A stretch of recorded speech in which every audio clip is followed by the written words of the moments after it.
qu'est-ce que c'est bon d'avoir tort!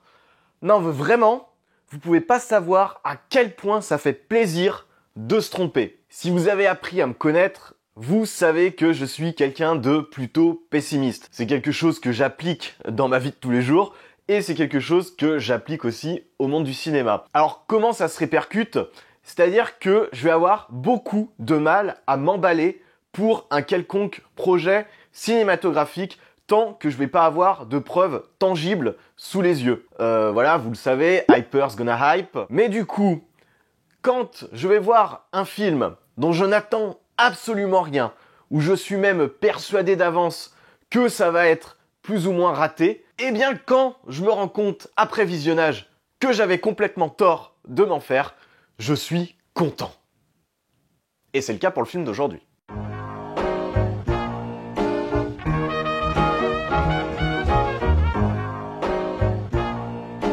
Salut les petits loups, alors on se retrouve pour ce nouveau Talking About. Aujourd'hui, vous l'aurez compris, on va parler de Wonder Woman. C'est avec Gal Gadot dans le rôle titre. C'est réalisé par Patty Jenkins, la réalisatrice de Monster. Et c'est donc le 4e film officiel à s'inscrire dans le DCCU, le DC Cinematic Universe. Donc, comme vous l'aurez sans doute compris lors de ma petite intro, j'avais beaucoup de craintes quant à ce film. Déjà, de base, moi, j'ai aucune espèce d'attache particulière avec Wonder Woman.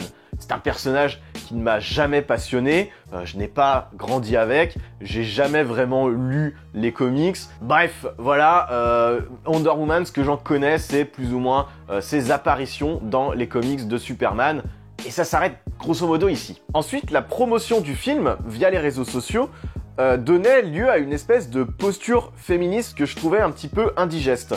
C'est-à-dire que j'avais l'impression que même si le film était très moyen, même si le film était raté, il fallait obligatoirement l'aimer parce que c'était une super-héroïne, que c'était rare dans le paysage cinématographique et qu'il fallait à tout prix donner sa chance. Donc qu'on avait plus ou moins pas le droit de taper sur le film. Et puis surtout, j'avais beaucoup de craintes parce que après l'échec relatif de Batman vs Superman, j'ai l'impression que Warner ne sait plus trop sur quel pied danser. J'ai l'impression que le studio est complètement perdu, qu'il ne sait pas vraiment dans quelle direction il doit emmener son DC Cinematic Universe, et les bandes annonces de Wonder Woman et de Justice League corrobore plus ou moins cette impression que j'ai. Donc voilà, du coup, Wonder Woman, c'était un film dont je n'attendais absolument rien.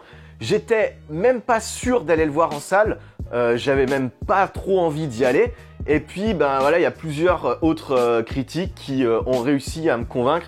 Et je me suis dit, allez, sait-on jamais, j'ai un petit peu de temps, je vais quand même y jeter un coup d'œil. Grand bien m'en a pris, puisque du coup, j'ai été agréablement surpris. Vraiment, je trouve que le film est une petite réussite. Alors, on va être clair tout de suite, c'est pas un film sensationnel, c'est loin d'être un chef-d'œuvre, il n'apporte strictement rien à l'univers cinématographique des super-héros. Donc du coup, tout ce que je vais dire, je vais le juger à l'aune de ce que le film prétend être, c'est-à-dire un simple divertissement honnête pour faire passer 2 bonnes heures tranquillou pépère au cinéma. Donc l'histoire de Wonder Woman, de quoi ça parle? Il faut voir que tout le film est en fait un flashback. C'est-à-dire que la scène d'introduction, ça va être Wonder Woman qui va recevoir un mail de Bruce Wayne qui va lui envoyer la photo en lui demandant voilà, si jamais un jour vous avez envie de me raconter l'histoire de cette photo, eh bien n'hésitez pas. Du coup, elle va se replonger dans ses souvenirs et le film démarre. Ça commence vraiment avec l'enfance de Diana, qui est le vrai nom de Wonder Woman.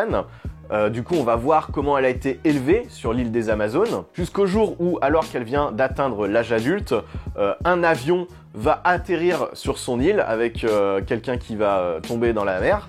Voilà, cette personne, c'est Steve Trevor, un espion américain. Cet espion est pourchassé par les Allemands qui veulent le tuer.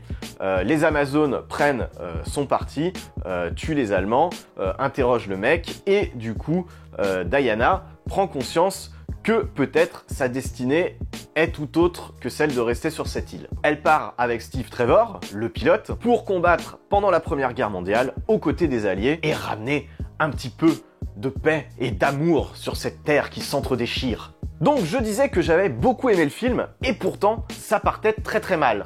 Toute la première partie en fait sur l'île des Amazones, j'ai trouvé ça extrêmement poussif, d'un intérêt vraiment limité par rapport aux enjeux de l'histoire qui va suivre. On sent en fait que c'était un petit peu le passage obligé parce que le public avait besoin de comprendre qui était Wonder Woman et surtout son aspect divin. Mais vraiment, j'ai pas trouvé ça ultra intéressant, j'ai pas vraiment réussi à me jeter dans le film à ce moment-là. Et puis ensuite vient la deuxième partie, et là pour le coup, j'ai trouvé ça très bon, très cool, très sympa. Voilà, je vais vous expliquer un petit peu pourquoi. Déjà, il faut voir qu'il y a une séquence que je trouve absolument épique. C'est la première fois que Wonder Woman est présentée comme étant Wonder Woman, c'est-à-dire qu'on la voit en tenue, qu'elle fait front sur les tranchées. Voilà, j'ai trouvé la scène d'action véritablement prenante. Le personnage est hyper bien iconisé, il y a des beaux plans, les scènes d'action sont plutôt sympas, plutôt bien foutues. Vraiment, on en prend plein dans la gueule et ça fait vraiment plaisir. Ils arrivent à rendre le personnage de Wonder Woman véritablement badass et du coup, sur le plan du grand spectacle, le contrat est rempli. Après, il y a le casting. On a Danny Huston. Danny Huston, c'est un acteur que j'aime beaucoup. Il était dans 30 jours de nuit, il était aussi dans American Horror Story. C'est un mec qui a vraiment une gueule et j'aime beaucoup ce qu'il arrive à faire quand il joue les méchants. Il y a David Twillis, qui est un acteur qu'on voit pas assez à mon goût. C'est le professeur Lupin de Harry Potter. Il y a Saïd Taghmaoui, le petit Saïd Taghmaoui de la haine, qui a totalement foiré sa carrière en France, mais qui a vraiment un nom dans les seconds couteaux américains. Il y a une ligne de dialogue que j'aime beaucoup à son sujet, c'est hyper méta, c'est-à-dire qu'à un moment il va discuter avec Wonder Woman et il va lui dire, vous savez, on fait pas toujours ce qu'on veut dans la vie, moi j'aurais bien voulu être un acteur, j'ai toujours voulu être un acteur, malheureusement j'avais pas la bonne couleur de peau. Il y a aussi Ewen Bremner, mon petit chouchou de Trainspotting, Spud, pour ceux qui l'auront reconnu. Il a pas grand chose à faire, mais voilà, il est là et tout. Sa scène d'introduction est ultra cool. Moi, ça me fait toujours triper de le voir. Je trouve que c'est un acteur qui a un potentiel comique qui est ultra fort et c'est dommage qu'il soit pas exploité plus régulièrement au cinéma. Il y a aussi Chris Pine, donc qui va faire un petit peu le rôle de potiche, qui est censé être le sidekick de Wonder Woman, même si, j'y reviendrai un petit peu après, sa position est quand même un petit peu discutable. Et puis enfin, il faut reconnaître que Gal Gadot, elle fait vraiment le taf. Vraiment, elle est Wonder Woman, elle arrive pleinement à reprendre les armes du personnage. Ça vient aussi beaucoup de la réalisation qui arrive vraiment à l'iconiser. Mais voilà, elle arrive à faire jouer ce côté naïve, parce qu'elle connaît pas le monde dans lequel elle met les pieds, mais en même temps extrêmement érudit. Et puis il faut aussi reconnaître qu'elle est très très belle, comme le répètent inlassablement les personnages du film. Après, moi, si j'ai un mini reproche à son sujet, enfin c'est pas à son sujet, j'ai rien à reprocher à Gal Gadot en elle-même, c'est plus à la façon dont ils ont amené le personnage, c'est-à-dire que moi, Wonder Woman, alors je sais pas pourquoi, mais j'ai toujours vu une femme un petit peu plus mature. Je me la suis jamais représentée comme une meuf de 25-30 ans. Mais voilà, un personnage un petit peu plus mature, c'est par exemple ce que voulait faire George Miller avec son adaptation de Justice League. Il avait casté une actrice un petit peu plus vieille. Alors, tant qu'on parle de Wonder Woman, de Gal Gadot, voilà, et de l'aspect féminin du truc, j'aimerais revenir du coup sur cette posture un petit peu féministe. C'est-à-dire que pour moi, le film ne l'est à aucun moment. Absolument jamais. Wonder Woman n'est pas du tout un film féministe. Au contraire, j'ai même plutôt l'impression que le film dose les choses à la manière d'un petit Suisse, c'est-à-dire qu'il essaye de ne froisser personne tout en contentant tout le monde. J'ai vu par-ci par-là qu'il y en a qui disaient oui voilà alors Steve c'est le sidekick, c'est la demoiselle en détresse. Alors pas du tout, moi je trouve pas. C'est-à-dire que la seule scène où vraiment elle s'interpose et elle lui sert de garde du corps, c'est celle dans la ruelle, mais c'est vraiment la seule fois où Steve a vraiment besoin de l'aide de Wonder Woman. Mais sinon, tout le long du film, je suis désolé, mais c'est Steve Trevor qui est le moteur de l'action. C'est-à-dire que c'est lui qui élabore les plans, c'est lui qui décide de la marche à suivre, de la façon d'opérer, et en fait, il se sert de Wonder Woman comme un outil qui va l'aider à faire ci, à faire ça. Même si elle a ses propres objectifs et que peut-être parfois ça peut dévier plus ou moins, en règle générale, je suis désolé, celui qui a la vision d'ensemble de l'opération, c'est Steve Trevor, et c'est pas du tout le personnage de Gal Gadot. Et sans vouloir spoiler, je suis désolé, mais le personnage qui se sacrifie dans la séquence de fin, c'est pas Wonder Woman. Donc voilà, je pense que c'est important d'arrêter de crier sur tous les toits que le film est féministe et que du coup il faut le soutenir. Il y a plein de clichés comme le fait que tous les personnages masculins s'extasient sur sa beauté, le fait que le costume est fait avec des talons, bref, j'en passe et des meilleurs. Moi ça me gêne pas, c'est pas des détails qui vont moutrer dans un film, c'est juste pour dire que, en tant que posture féministe, je suis désolé, on a vu beaucoup mieux. Et puis pareil, faut arrêter de dire que c'est le premier film de super-héros féminin. Alors certes, ils sont rares, mais pour moi, le genre super-héroïque est un genre qui est encore vachement jeune. Il faut laisser le temps au temps. Vous inquiétez pas, je pense que ça va se développer, les super-héroïnes. Mais mine de rien, ça fait quoi 10, 15 ans à peine qu'il y a ces films-là qui sortent au cinéma. Donc même si on a l'impression qu'en ce moment on est envahi de films de super-héros parce que c'est à la mode, il n'y en a pas tant que ça en réalité. Par exemple, si je prends le nombre de westerns qui ont été faits, le nombre de westerns avec des personnages féminins dedans, je peux vous dire que le ratio est vraiment pas très avantageux. Et pourtant, quand il y a des Brimstone qui sortent, quand il y a des James Got a Gun, on n'en entend pas parler en mode « Ouais, putain, les mecs, ils ont fait un western avec une femme en héroïne !» Donc, s'extasier devant le fait que Wonder Woman est un personnage super-héroïque et que le film est important et que du coup, ça lui donne une allure un petit peu féministe, ce n'est pas vrai. Voilà, on a eu Elektra, on a eu Catwoman, bon, c'était des mauvais films, mais c'est comme ça. Enfin bref, parenthèse refermée. En tout cas, il y a énormément de bonnes choses dans ce Wonder Woman, beaucoup plus que de trucs problématiques, je peux vous les citer vite fait. Ma plus grosse déception, c'est qu'il y a très peu de profondeur, alors que le contexte de la Première Guerre mondiale aurait pu se prêter à beaucoup plus de thématiques intéressantes. Le problème dans le film, c'est qu'il traite la Première Guerre mondiale comme il traite la Seconde, c'est-à-dire que les Allemands sont des nazis, alors qu'en fait, pas du tout. Si on remet en contexte, la Première Guerre mondiale, les Allemands avaient autant de raisons de se battre que les Alliés. Ça aurait été bien que le film joue un petit peu plus sur cette espèce d'ambivalence entre qui est du camp du bien et qui est du camp du mal. Comme d'habitude, moi je trouve que c'est trop long. Quand on veut faire du divertissement bourrin, sans prise de tête, sans thématique, sans vouloir parler de quoi que ce soit, 2h20, moi c'est beaucoup trop.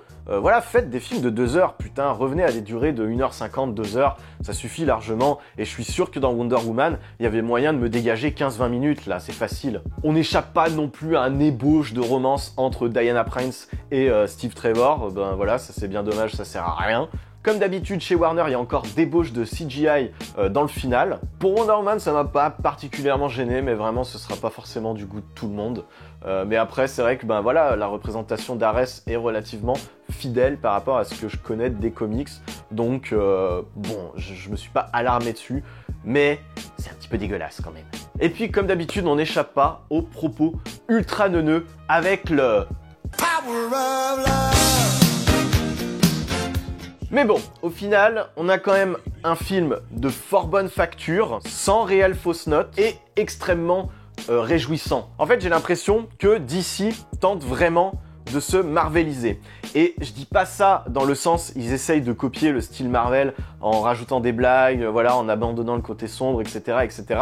Je trouve toujours que DC Comics apporte quand même un petit peu plus de thématiques et de profondeur que les films Marvel, mais on sent que dans la tournure générale, ils abandonnent un petit peu leur ambition pour aller vers beaucoup plus de maîtrise. Après, à voir si le jeu en vaut la chandelle. Pour l'instant, en tout cas pour Wonder Woman, je trouve que l'équilibre est plutôt agréable.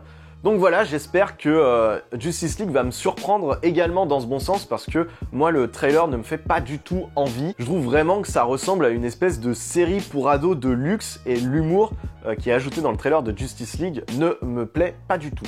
En tout cas, moi je recommande grandement ce Wonder Woman. Ça se veut être un divertissement tout public, sans prise de tête et c'est ce que c'est. Si vraiment on regarde le film dans ce sens-là, le contrat est pleinement rempli. Les personnages fonctionnent bien, on voit que les acteurs sont contents d'être là et se font plus ou moins plaisir. La direction artistique est agréable. Les scènes d'action sont vraiment badass et stylées, que ce soit la première sur l'île des Amazones, la deuxième c'est vraiment ma préférée, celle dans les tranchées, elle est vraiment canon. Et puis après la bastonnade de CGI de fin, à vous de voir, c'est pas foufou. Je trouve que de toute façon ça se joue sur un autre plan qui est plus idéologique que physique. Du coup ça fonctionne à peu près. Donc voilà, extrêmement content d'avoir vu ce Wonder Woman en salle. Je m'y attendais pas, donc ça fait toujours plaisir. Et puis j'espère que Warner et DC vont continuer sur cette bonne lancée qui rattrape un petit peu la catastrophe qui était Suicide Squad. Donc voilà, ce sera tout pour cette vidéo. Comme d'habitude, n'hésitez pas à venir discuter du film dans les commentaires. Si la chronique vous a plu, vous pouvez aller prêcher la bonne parole en la partageant sur les réseaux sociaux. Moi, d'ici qu'on se retrouve, j'espère que vous aurez vu plein de bonnes choses. Je vous dis ciao ciao et bye bye.